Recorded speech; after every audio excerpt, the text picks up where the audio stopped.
Bonjour à tous. Alors que les jeunes des JMJ parcourent Rio malgré la pluie pour aller des catéchèses au Festival de la jeunesse, c'était hier, mercredi, la première grande journée de sortie au Brésil pour le pape François.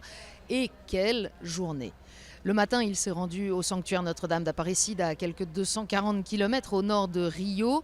C'est un lieu cher à son cœur, comme à celui de tous les latino-américains. Et on a vu le pape François particulièrement ému lorsque le cardinal archevêque Raimundo Damasceno Assis lui a remis une copie de la petite statuette en bois d'à peine 40 cm découverte par des pêcheurs en 1717.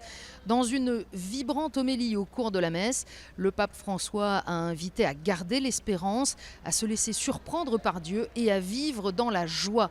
Et puis à la surprise générale, alors qu'il était sorti sur le balcon de la basilique pour saluer la foule qui avait bravé le froid et les intempéries, le pape François a annoncé son désir de revenir en 2017 fêter le tricentenaire de Notre-Dame d'Aparecida.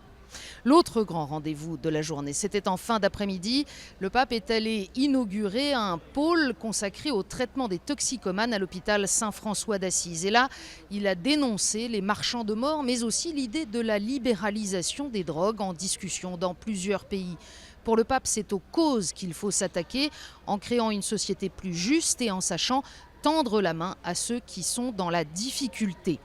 Le pape a ensuite regagné sa résidence de Sumaré à bord de la petite Fiat qu'on lui connaît depuis son arrivée au Brésil. Dans la soirée, le père Federico Lombardi a donné quelques échos de cette journée aux journalistes, se disant toujours infiniment surpris par l'extraordinaire énergie du pape François qui ne s'est pas reposé de la journée et qui manifeste toujours la même qualité de présence aux autres dans chacune de ses rencontres. Le père Lombardi qui a aussi confié que le pape François priait à l'intention des victimes et de leurs familles ayant été informés du terrible accident de train survenu en Espagne près de Saint-Jacques-de-Compostelle.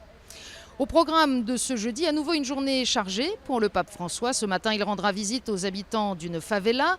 Ça n'était pas prévu, mais à la mi-journée, il devrait aller saluer les Argentins qui se réunissent à la cathédrale de Rio.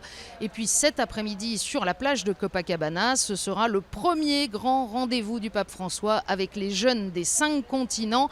L'accueil du pape par les jeunes, comme le reste, c'est bien sûr à suivre en direct sur KTO et ktotv.com.